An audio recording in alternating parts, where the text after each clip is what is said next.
মাসে দাঁড়ায় পায় 400 টাকা করে। 400 টাকা মাসে আমাকে পুরো কর বা ওটা তো ভাড়ার মতো, অনেক দোকান আছে বাড়ি আছে যেটা 200 টাকাও ভাড়া দেয় এখনো, কিন্তু আমার ভাড়া ধরছে 400 টাকা। এটা কোন অ্যাঙ্গেলে ধরেছে?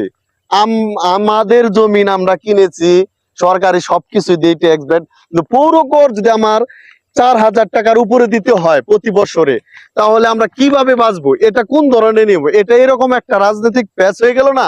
একটা গল্পই বলি তাহলে আপনারা শুনেন। এক দেশে ছিল এক রাজা।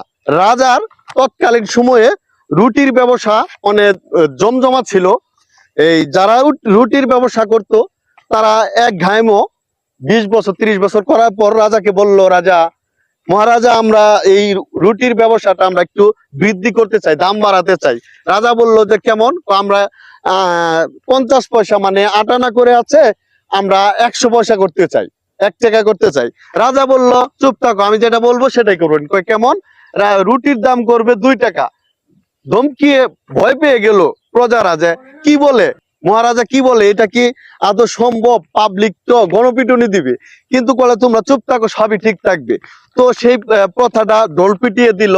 হ্যাঁ, ঢোল পিটিয়ে দেওয়ার পর জনগণ ক্ষিপ্ত হলো, আন্দোলন করলো, সংগ্রাম করলো। রাজদরবারে সবাই আসলো, ব্যবসায়ীরা আসলো। আসার পরে তিনি বলল রাজা যে জনগণকে আমি ভালোবাসি, জনগণের বাইরে আমি কিচ্ছু না। তখন বললো রুটি ছিল 8 আনা করে, তোমরা 1 টাকা করতে, তোমরা কেন 2 টাকা করলে? তোমরা চরম ভুল করেছ, ঠিক আছে না? এই কথা বলে জনগণকে দিল সান্ত্বনা। বললো আমি ঘোষণা দেবো আজকে থেকে আর 2 টাকা করে রুটি থাকবে না, 1 টাকা করে রুটি। সাথে সাথে সকল জনগণ হাততালি দিয়ে বাহাবা দিল। তো রাজা মশাই যখন সকল জনগণের সামনে যে ভাষণ দিল যে 1 টাকা করে মানে 100 পয়সা করে রুটির দাম থাকবে, জনগণ খুব খুশি। জনগণ একটু পরে যাওয়ার পর দোকানদারকে বলল তোমরা কি খুশি? জনগণ এই দোকানদাররা তো সেই খুশি, রুটির দোকানদাররা। কিন্তু একটু পরে রাজা বলল তোমরাও খুশি থাকো, আমাকে কিছু খুশি করো। কি?